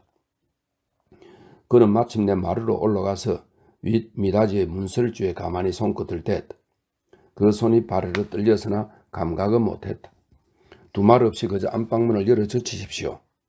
이렇게 하던 말이 역력히 귀에 울리면서 머리끝이 쭈뼛한다. 그 서슬에 무심코 그는 방치를 든 바른 손 소나기에 불끈 힘을 준다. 이것은 제 자신이 의식치는 못해서도 몸과 마음이 다같이 적을 노리는 체세였었다. 체세는 몸을 가지는 자세입니다. 가슴 두근거리는 것을 진정하느라고 숨을 한번 깊이 들이쉬고 나서 마침내 드르륵 미닫이를 열어젖었다. 열어 젖히면서 불쑥 머리를 들이미는데 아랫목으로는 당연한 이의외의 광경이 벌어져 있는 것이다. 낭자하던 향락의 뒤끝을 수습지 않은 채 고단한 대로 풋잠이 든 두 개의 반나체, 얼기설기 서로 얽혀드는 두 포기씩의 다리와 다리, 팔과 팔. 덥석불이 한참봉은 이것을 보고 알아내고 분노가 치밀고 하기에 반초의 시간도 필요치 않았던 것이다. 움집 멈춰 서던 것도 같은 순간이요. 응? 뜨는 듯 황소 영각 같은 소리를 치면서 손에 쥐었던 방치는 어느 길에 머리 위로 번쩍 치들고 아랫목을 향하여 우레같이 달려든다. 그 덤벼드는 위시의 맹렬함이란 하질 없이 선불을 맞은 멧돼지다. 선불은 급소에 바로 맞지 아니한 총알입니다. 선불을 맞은 멧돼지다. 그게 그런데 숱한 수염이 하나 가득 곤두서고 불길이 뻗쳐나오는 두 눈은 휙 뒤집히고 한 얼굴이니 이 앞에서야 우선 떨지 않고 배길 자 없을 것이다. 피곤한 끝에 가냘피 들었던 잠이 먼저 깬 것은 김씨다. 잠이 깨고 눈을 뜨는 그 순간 겁에 질려 벌떡 일어나 앉았을 뿐이지 그 이상은 더 아무 동작도 가질 여유가 없었다. 한 초쯤 늦게 일어난 것으로 해서 태수는 겨우 머리칼 한 오락이만한 여유를 얻기는 했다고 할 것이다. 산이라도 떠받들 무서운 힘과 분노의 덩치가 바위뜸이 쏠리듯 달려들면서 이 희년 사나운 노와 동시에 벼락치듯 딱 골통을 내려갈긴다. 김씨의 골통이다. 아이머니 하는 소리도 미처 다 지르지 못하고 캑 하면서 그대로 푹 쓰러진다. 태수는 김씨보다 아랫목에 누워있었고 또 1초만 더디게 일어난 것으로 해서 탑삭불이 한참봉의 최초의 일격이 우선 김씨의 머리 위로 내리는 순간을 탈 수가 있었다. 딱! 방치가 김씨의 머리를 내리치는 순간 태수는 나는 듯이 몸을 띠쳐 열린 윗미닫이로 돌진을 한다. 그것이 만일 트랙이라면 최단거리의 세계 기록을 깨뜨리고도 남을 초인적 스타트라고 하겠다. 돌진을 하여 탑삭불이 한참봉의 발밑을 빠져 마루로 솟쳐 나가는 태수는 사람 살리우 하면서 짜내듯 외친다. 몇 시간 뒤에는 자살을 할 그가 진실로 사람 살리라고 외쳤던 것이다. 그는 미처 그것을 생각할 겨를도 없었거니와 설사 생각했다 하더라도 역시 그와 같이 몸을 피할 것이요 사람 살리라고 외쳤을 것이다. 그러나 그것은 또 이 창피한 죽음을 벗어나 명예로운 자유의 자살을 하려는 의사냐 하면 그런 것도 아니요 오직 동물적 본능인 것이다. 우선 몸을 빼쳐서 나왔으나 이어 등 뒤로부터 무거운 이 흰홈 소리가 뒤통수를 바투듯 덮어 누를 때 태수는 방에서 솟쳐나오는 여세로 하여 몸을 바른 편으로 돌려 마당으로 피할 여유를 갖지 못하고서 그냥 다급한 대로 건너방 세문을 향해 돌진을 계속한다. 미닫이에 가느다랗게 생긴 문설주가 몸뚱이로 떠받들면 만만히 뚫어지리라는 것, 그리고 건너방에는 사람이 있다는 것, 이 두 가지의 절박한 여망이던 것이다. 그러나 건너방 세문을 옳게 떠받자면 그래도 30도가량은 바른편 쪽으로 몸을 더 틀었어야 할 것인데 세찬 타성이 말을 듣지 않았다. 그리하여 그는 건너방 그 세문의 왼편에 놓여있는 육중한 뒤주 모서리를 번연히 제 눈으로 보면서도 어찌하지를 못하고 안가슴으로다가 우지끈 들이받았다. 들이받으면서 아이쿠 소리를 지르면서 상반신이 앞으로 와락 솟쳤다가는 이어 뒤로 쿵 마룻바닥에 주저앉는다. 이만만 해서도 태수는 집에다가 사다둔 쥐잡는 약을 먹을 필요가 전혀 없었을 터인데 뒤미처 이놈 하더니 방망이에 연달아 그를 짓바수기 시작한다. 이놈 하고 딱 하면 어이쿠 하고 이놈 하고 퍽 하면 어이쿠 하고 그래서 이놈 딱 퍽 어이쿠 이 세 가지 소리가 수없이 되풀이를 한다. 건너방에서는 식모와 계집아이가 문을 반만 열고 서서 급에 질려 와들와들 아이고머니 소리만 서로 가람 외친다. 안방의 그 이부자리 위에서는 앞으로 엎어진 김씨의 몸뚱이가 쭉 뻗친 채 손끝 발끝만 가느다랗게 바르르 뜬다. 치달아 오르는 극도의 분노가 모질게 맺힌 최초의 일격은 그놈 하나로 넉넉히 배반한 아내의 골통을 바수어뜨리기에 좋겠던 것이다. 피는 흥건히 흘러 즐거웠던 자리를 부질없이 싱싱하게 물들여 놓는다.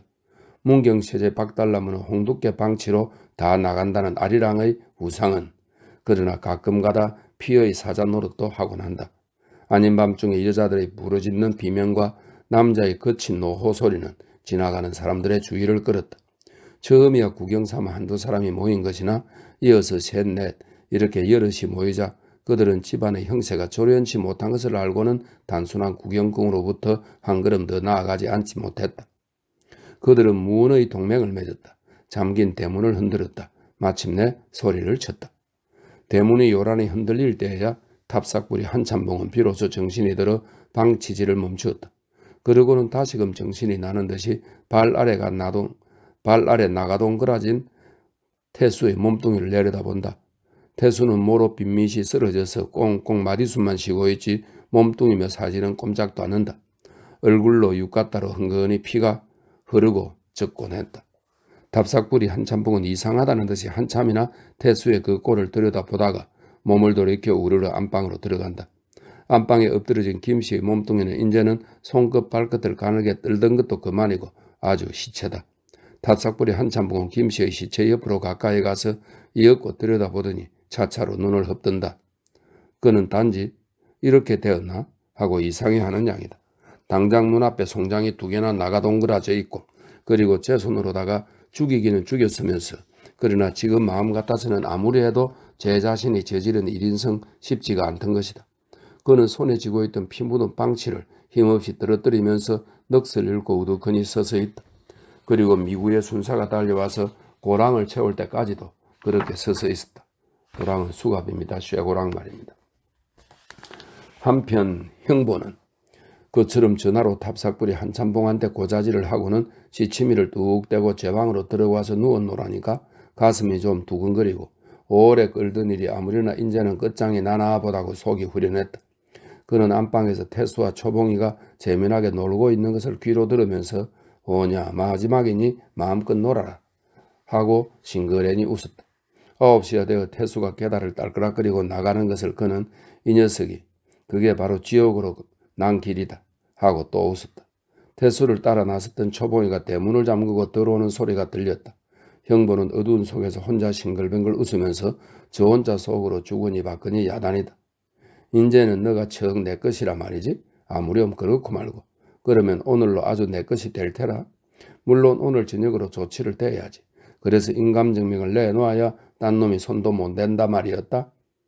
미리서 계획이 없다고 하더라도 그는 제 말대로 이미 제 것이 되어 있는 초봉이를 바로 안방에다가 혼자 두어두어서 그냥은 견디기가 어려웠다. 그는 초봉이가 잠이 들기를 기다렸다. 시간을 기다리다니 무던히 지리하기는 했어도 그는 썩 참고 기다렸다. 9시가 지나고 다시 10시를 치는 소리가 들리자 이만하면 초봉이가 잠도 들었으려니와 가령 태수가 오늘 밤에 무사해서 돌아온다더라도 1시간은 여유가 있겠은즉 꼭 좋을 때라고 생각했다. 불시로 돌아오면 또 나중에 알고 지랄을 하면 이놈 꿈쩍 마라 이렇게 엄포를 해주지. 오늘 저녁에 무사히 돌아온데도 내일 아니면 모레는 떼갈 텐데. 형보는 태수가 서로 잡혀가서 문초를 받더라도 조절수 심부름을 해준 형보 제 이름은 결단코 부르지 않으려니 하고 거의 처음 다짐한 말도 말이거니와 의리를 믿고서 의심을 낳는다. 이런 것을 보면 그는 악도갈지언정 두 남편이지 결코 영리하거나 치밀하지 못한 인물이다. 그래 아무튼 만사태평으로 육하다 앞을 여미면서 살그머니 문을 열고 나선다. 조용하다. 아주머니 주무시오. 막상 몰라 나직한 목소리로 불러본다. 아무 대답이 없는 것을 보고는 살금살금 걸어서 안방 미닫이 앞으로 간다. 귀를 기울여 본다. 고요한 방 안에서 확실히 잠든 숨소리가 사근사근 들려온다. 형보는 약간 가슴이 두근거리는 것을 어찌하지 못하고 살그머니 미닫이를 열고서 우선 고개만 들이민다. 50와트의 전등을 연초록 덮개로 가린 은근한 불빛 아래 흐트러진 타월 자리옷과 남색 제병 누비물 위에다가 아낌없이 내던진 하얀 넓적다리며 머리칼이 몇낱 흐트러져 내린 평화로운 잠든 얼굴. 이것을 구경하는 것만도 형보한테는 우선 중값이 나가는 향락이다. 초봉이는 초저녁에 태수가 나간 뒤로 바로 잠이 들었었다. 그는 오래간만에 혼자 자리에 누워보니 사지가 마음대로 뻗어지고 후덥지근하기도 하지 않고 한 것이 어떻게나 편한지 몰랐다. 그래서 그는 마음 놓고 편안히 잠이 들었던 것이다. 억척이요 얌전하다는 그의 모친 유씨는 딸을 학교에 보내는 성벽은 있어도 딸들은 시집을 가서 남편 없이 있을 때는 어떻게 하고 잠을 자야 한다는 것을 가르칠 줄은 몰랐었다. 형부는 이윽고 싱긋 웃고는 방으로 들어서서 미닫이를 뒤로 소리 없이 닫는다. 초봉이가 깨서 앙탈을 하더라도 그것을 막이할 준비는 되어 있지만 그래도 그는 조심조심 걸어 내려가서 전등 스위치를 잡는다. 그는 아까운 듯이 한 번 더 초봉이의 잠든 맵시를 내려다 보다가는 딸꼭 전등을 꺼버린다. 그뒤에 이제 점선이 쭈르륵 있습니다. 무슨 사건이 일어났다는 뜻이겠죠. 초봉이가 경풍이 나게 놀라 몸을 뒤틀면서 소리를 지르려고 할 때는 억센 손바닥에 입을 틀어막았다.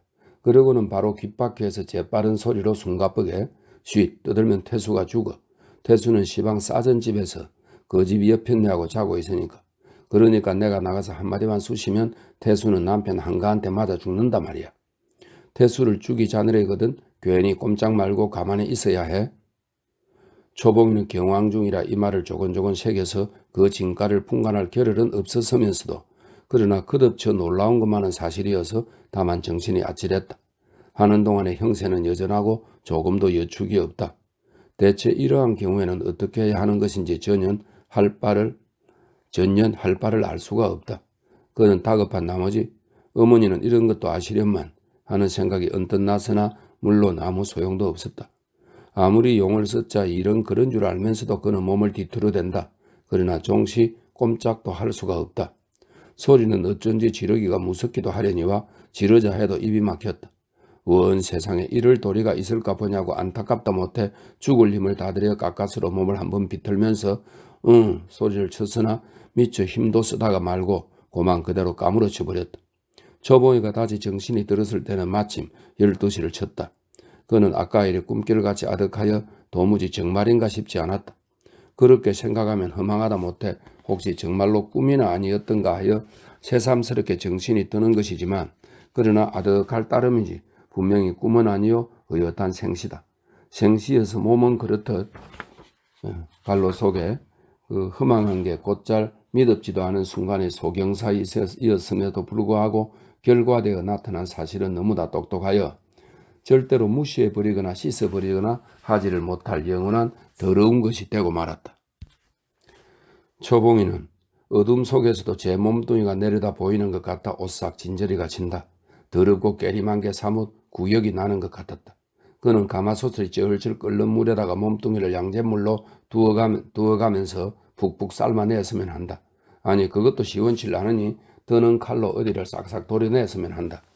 그러나 생각하면 가사 그 짓을 한다고 한들 엎질은 물이 도로 담아질 것이 아니요 아니 속 후련할 것은 없을 노릇이다. 그러면 대체 어떻게 하는고? 조지듯 스스로 묻는 말에 기다리고 있던 듯이 대번 서슴지 않고 나오는 것이 죽어야지 하는 대답이다. 죽어야 하겠고 죽어서 잊어버리거나 하지 않고는 도저히 마음을 견뎌낼 수가 없을 것 같았다. 이것은 한 개의 순수한 결벽이다. 이 결백으로 하여 죽음을 뜻한 초봉이는 죽어야 할 또 하나의 다른 이유를 깨닫고 옳다 죽어야 한다 하면서 아랫입술을 지그시 문다.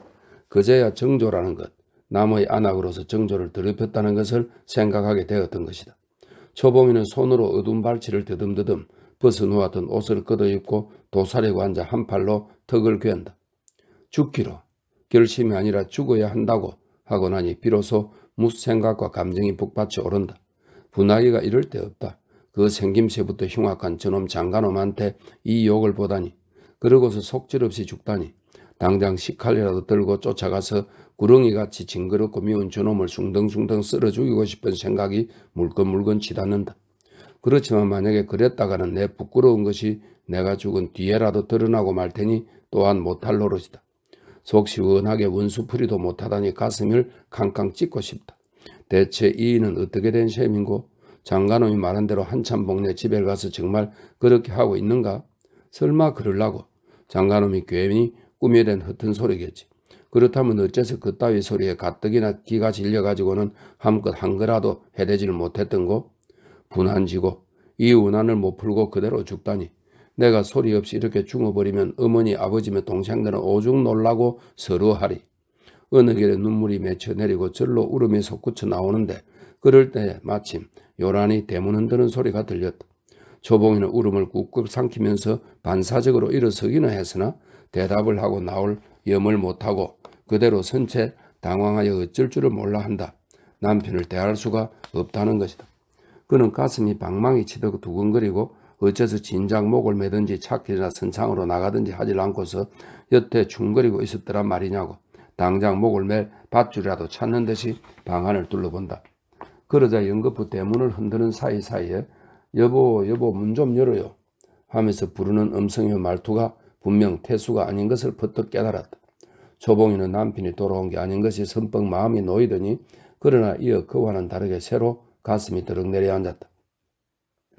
그러면 장가놈이 하던 소리가 빈말이 아니고 무슨 탈이 난 것인가? 이런 의심이 들면서 그는 더 지체할 경황이 없이 가만가만 대문간으로 밟아 나온다. 누구세요? 초봉이의 음성은 저도 알아보게 들렸다. 이게 고태수 집이래지요? 대문 밖에서 대묻는 건 갈데없는 순사의 말씨다. 마침 철그럭 하는 칼소리까지 들린다. 이제는 장형보의 하던 소리와 그리고 무슨 탈이 났다는 것은 더 의심할 여지도 없다. 그러나 어떻게 돼서? 혹시 장가놈이 내가 까무러쳤던 사이에 나가서 뒤로 무슨 흉계를 꾸몄다면 모르지만 그러나 나를 그래놓고서 억하심정으로 그렇게까지 할 묘리도 없는 게 아닌가. 또 몰라 그놈의 짓은이. 그렇지만 이동안이 얼마나 된다고 어느 겨를에 나갔다가 들어오며 초봉이는 머릿속이 혼란한 채 밖에서 재촉하는 대로 대문을 열었다. 역시 시꺼먼 순사가 외등불 밑에 우뚝 섰다. 고태수 집에 왔소? 네, 그러면 오늘 저녁에 계복동 한서방네 집에 그 집 안에 또 간 일 있어? 네. 순사는 다 알겠다는 듯이 고개를 끄덕끄덕 하더니 그러면 저기 도립병원에 가보시오. 네? 초봉이가 소리를 짜내면서 대문 밖으로 쏟쳐 나가는데 순사는 벌써 돌아서서 가고 있고 여태 순사 뒤에가 가려 섰다가 조그맣게 나서는 게 탑삭불이 한천봉네 집의 계집아이다. 너 그래서? 초봉이는 숨차게 외치고 계집아이도 초봉이 앞으로 와락 달려든다. 저 이댁 서방님이. 계집아이는 떨리는 음성으로 말을 내다가 힐끗 순사를 돌려본다. 순사는 돌려다 보지도 않고 멀찍이 가고 있다. 그래서 이댁 서방님이 그래서 아주 돌아가시게. 뭐? 초봉이는 정신이 아찔하여 몸이 휘둘리면서 쓰러지려고 하는 것을 겨우 대문 문지방에 등을 지이고 선다. 그는 머릿속에 더 물을 들어 부은 것 같이 욱신거리기만 했지 잠시 어떻게 할 바를 몰랐다. 아니 웬일인가요? 등 뒤에서 게다끄는 소리가 달그락거리더니 형보가 뛰어나온다. 그는 허둥지둥 하기는 해도 아까 안방에서 건너간 뒤에 아직 잠을 자지 않고 있었고 그랬기 때문에 대문간에서 웅성거리는 말소리를 대강 다 알아듣고도 물론 짐짓 의문을 피우던 것이다. 너 웬일이냐? 형부는 초봉이가 넋을 잃고 섰는 것을 힐끔 돌려다보다가 계집아이 앞으로 다가선다. 이댁 서방님이 다 돌아가시게 돼서 저 병원으로. 뭐? 어째? 형부는 허겁스럽게 놀라는 채 하는 것이나 속으로는 이런 썩 묘하게 맞아떨어졌다고 좋아 죽는다. 그 웬 소리냐? 대체 어떻게 된 일인데? 우리 댁 나으리가. 너희 댁 나으리가? 이댁 서방님을 그렇게 무엇이냐 돌아가시게 해놨단 말이지? 네. 내랄게? 아니 글쎄. 그리고 우리 아씨는 아주 그 자리에서 돌아가시고. 계집아이는 비죽비죽 울기 시작한다. 형부는 옆에 내 김씨까지 그렇게 되었다는 것은 뜻밖이어서나 역시 그럴듯하기는 했다. 초봉이는 어느 틈에 큰 길로 두 다람쥐를 치고 있다. 그럼 너는 너희 집으로 가보아라. 이댁 아씨 내가 모시고 병원으로 갈 테니. 형부는 계집아이들의 말을 이르고서 초봉이를 따라가느라고 육갔다 자락을 풀럭거린다. 초봉이는 제가 병원을 간다기보다도 등 뒤에서 딸그락거리고 따라오는 형부한테 쫓기어 반다름질을 치고 있다. 이놈아, 이 천하에 무도한 놈아, 너가 이놈 나를 그리고 내 남편을. 초봉이는 돌아서서 이렇게 저주를 하고 그의 죄상을 낱낱이 헤어가면서 목청껏 외치고 싶었다. 그를 아치면 길 가던 사람 잠자던 사람 할 것 없이 숱한 사람들이 모이고 그 여러 사람들이 모두 달려들어 형보를 죽도록 때려주고 걷어차고 할 것이고 계단을 지나서도 사내의 걸음이라 몇십간 가지 못해서 형부는 초봉이와 나란히 섰다. 자동차라도 어디 탑시다. 형부는 혹시 지나가는 자동차라도 없나 하고 앞뒤를 휘휘 둘러본다. 초봉이는 물론 들은 채도 않고 싱싱 가기만 한다. 그거 원. 형부는 따라오면서 혼자말로 자탄하듯 두렁거린다. 원 그럴 도리가 있더람. 그거 원참 그래 어쩐지 전에도 보기에 위태하더라니. 글쎄 결혼도 하고 했으면서 그런 위태한 짓을 할 게 뭐람. 사람이 좀 당돌해서 당돌해서 필경 일을 저질렀어. 실상 초봉이는 태수의 생명이 지금 어떻게 되었는지 애가 타기는 했어도 일변 어찌된 사맥인지 그것이 궁금하지 않을 것은 아니다. 그러나 저러나 간에 형부는 이제는 바로 되고 초봉이 들어 이야기를 건넨다. 실상 고군이 오래 자라서 아무래도 죽기는 죽을 사람이었으니까요. 뭐야? 초봉이는 종시 못 들은 채 하기는 해도 속으로는 대꾸를 안지 못한다. 은행 돈을 수천 원을 분포를 냈죠. 남의 소절수를 위조해 가지고설랑. 이 녀석이 한단 소리가? 그래 그것이 오래전에 탄로가 날 테니까 그럴 날이면 창피하게 진역살이를 하느니 차라리 죽어버린다고 그랬더라오. 오늘 아침에도 당신이 부엌에 내려간 새 나하고 그런 이야기를 한걸. 행화도 태수가 죽는다는 소리를 육장 들었습니다. 행화도 실상은 태수가 상관하던 계집인데 그것도 여태 모르고 있습니다. 그래요? 무엇이 어째? 저희 집이 재산가요 과부의 외아들이요 전문학교 출신이요 그게 다 당신하고 결혼하려고 꾸며낸 야바우속이라고. 야바우속. 보통 학교만 겨우 마치고서 서울 땡땡은행 본점 급사로 들어갔다가 10년 만에 행운이 된 걸. 응? 아니 무엇이 어째? 그리고 저희 집은 집도 터도 없어서 저희 어머니는 뭐 어디라든가 남의 새빵을 얻어가지고 산답니다. 그날 혼인날 말이요. 내려오지도 않은 걸 보지. 내려오기는커녕 혼연한다는 기별도 아는 걸? 거짓말 마라 이 녀석아. 이 마음속으로 하는 말입니다. 이 군산바닥엔 그 사람 내 본집이 어딘지 아는 사람이라고 하나도 없어요. 당신한테도 아마 가르쳐주지 않았으리다. 이 녀석아, 누가 너한테 그따위 개소리를 듣겠어? 초봉이는 형보가 미운 데다가 일이 안타까워서 그러는 것이지 역시 형보의 말이 다 고지 들리지 않는 것은 아니다. 그러니 말이요. 다 속내평이 그래서 당신도 억울하게 속아가지고 말하자면 신세를 망친 셈이지요. 무슨 상관이야? 그러니까 그저 지나간 일이랑 다 잊어버리고서 마음을 가라앉히시오. 내가 있는 이상 장차에 살아갈 걱정은 할라 말고. 아니 이 녀석이 가만두어 보니까 점점 초봉이는 형보가 이제는 바로 제 계집이 다 된 양으로 그렇게까지 말을 하는 수작이 어이가 없어. 대체 어떻게 생긴 나빠대기를 하고서 이러느냐고 침이라도 택 뱉어주고 싶은 것을 겨우 참는다. 집도 기왕 얻어놓은 거요. 살림도 그만큼 차린 것이니 일부러 그걸 떠헤치고 다시 차리려고 할 거야 무엇 있어? 대려 십상이지 뭐. 듣기 싫어. 초봉이는 참다 못해 발을 구르면서 한마디 외친다. 그 끝에 그는 내가 너희 간을 내 먹자면 너희 계집 노릇이도 해야 하겠지만 그럴 수가 없으니 차라리 안타깝다. 그까지 부르짖고 싶었던 것이다. 형부는 좀 더 사람이 영리했다면 지금 이 경황 중에 더구나 태수의 흠을 들추어가면서 초봉이를 달래려 들지는 않았을 것이다. 이윽고 도리병을 당도하여 형부는 뒤에 쳐져서 순사가 묻는 대로 저 여자는 피해자 고태수의 안악이요. 또 나는 한 집에서 지내는 그의 친구라고 온 뜻을 설명하고 초봉이는 그대로 치료실 안으로 한 걸음 들여놓았다. 방금 맞은편에 있는 진찰대 옆에서는 간호부가 흰 호디불로 태수의 몸뚱이를 머리까지 덮어 씌우고 있을 때다. 그 흰 호디불이 바로 죽음 그것임을 암시하는 것 같아 초봉이는 머리끝이 쭈뼛하고 다리가 허둥거렸다. 그는 무엇에 찔리듯 더 들어서지 못하고 그 자리에 멈춰 선다. 마침 의사가 귀에서 청진기를 떼어들고 돌아서면서 이편 쪽으로 글상을 타고 앉은 경부보들을 나른하게 뭐 담에 대해서 운명했습니다. 이런 뜻입니다. 란 말을 한다. 그러다가 마침 들어서는 초봉이를 힐끔 긋는다 보더니 이어 본둥만둥 커다랗게 하품을 씹는다.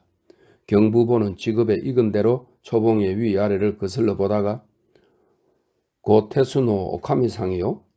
고태수의 아내요? 네. 초봉이의 대답은 절로 떨리면서 목 안으로 깔아진다. 경부보는 고개를 끄덕끄덕 하다가 턱으로 접힌 침대깨를 가리킨다. 초봉이는 머릿속이 무엇 두꺼운 헝겊으로 한 겹을 가린 것 같이 멍하여 차근차근 사리를 갖는다거나 할 수가 없고 경부보가 턱을 들어 가리키는 대로 마치 최면술에 걸린 사람처럼 휘청휘청 진찰대 옆으로 다가간다.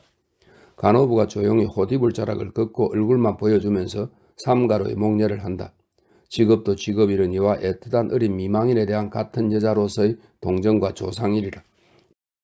태수의 얼굴은 왼편 이마가 으깨어지듯 터져 피가 번져 나왔고 같은 왼편 광대뼈가 시퍼렇게 피멍해져서 부풀어 올랐고 머리에서 피가 흘러내린 자국만 얼굴에 남았지 머리털에 있어서 상처는 보이지 않았다. 그러나 피 묻은 얼굴은 흉겁게 뒤틀리고 흉읍게는 말이나 행동이 불쾌할 정도로 흉하다. 피 묻은 얼굴은 흉읍게 뒤틀리고 눈과 입을 반만 감고 벌린 채 숨이 져서 있는 꼴은 첫눈에 소름이 쭉 끼쳤다. 초봉이는 반사적으로 외면을 하려다가 뒤에서 보는 사람들을 여겨 못하고 두 손으로 얼굴을 싼다. 그러고는 순간만에 집질리듯 무릎을 꿇고 진찰대 변두리에다가 고개를 파묻는다. 서러운 줄은 모르겠어도 눈물이 쏟아졌다. 눈물에 따라 어깨도 떨린다. 그렇게 눈물이 먼저 나오고 어깨가 떨리고 해서 절로 울어지고 울어지니까 비로소 서러워온다. 무슨 서름인지 모르고서 울고 있는 동안에 그제야 이 서름 저 서름 서름이 솟아나고 분한 일 안타까운 일 막막한 일이 모두 생각나고 그래 끝이 없는 서름에 차차 더 슬게 운다. 그것은 제 서름이 하만극하여 그렇겠지만 그는 남편 태수를 슬퍼하는 정은 마음 어느 구석에고 돌지를 않았다. 보다도 그는 그런 서름이야 없다는 사실을 깨닫지도 못했다. 형부가 이것저것 주변을 부렸다. 자동차 위에 전화를 걸어 집 근처까지는 가지 못하는 자동차라 우선 둔배미의 정주사내를 데리러 보낸 것도 그것이다. 그러한 지 1시간이 넘어서야 복도를 우당퉁탕 정주사내 내외가 달려들었다. 초봉이는 그때까지도 진찰대 변두리에 엎드려 울고 있었다. 정주사내 내외는 처음에는 사위 태수가 죽었다는 단지 그것만을 알았고 그래서 웬 영문인지를 몰라 어릿어릿했다. 형부가 시원시원하게 내달아서 제가 들은 대로 사실 경위 이야기를 해주고는 연달아 아까 초봉이를 쫓아 병원으로 오면서 하던 태수의 건지와 소절수 사건을 까집어내기를 잊지 않았다. 정주산의 내외는 당장 눈앞에 태수가 송장이 되어 자빠졌다는 것 외에는 모두가 반신반의스러웠다. 아니 도리어 미도운 편으로 기울기는 하나 이 혼인을 정할 때 장사 미천에 홀리어 사위의 인물의 흐린 점이 있는 것도 모른 채하여 관주를 주어버린 자기네의 마음의 죄책을 담아 얼마 동안만이라도 회피하기 위하여 우정, 형부의 시월거리는 소리를 고지 듣고 싶지가 않았던 것이다. 그러나 그러한 것은 아무래도 좋고 날아가 버린 장사 미천 그것이 속절없어 태수의 죽음은 하늘이 무너진 듯 아뜨겠다. 흉악한 일이로군. 정주사가 천장을 올려다보면서 이렇게 탄식을 한다. 그것은 사위가 죽은 데에 대한 따라서 딸의 신세를 생각하는 장인이요 아버지의 상심이 노상 아닌 것도 아니나 날아가 버린 장사 미천이 더 안타까워 허망한 일로군 이라고 하고 싶은 심정이었었다.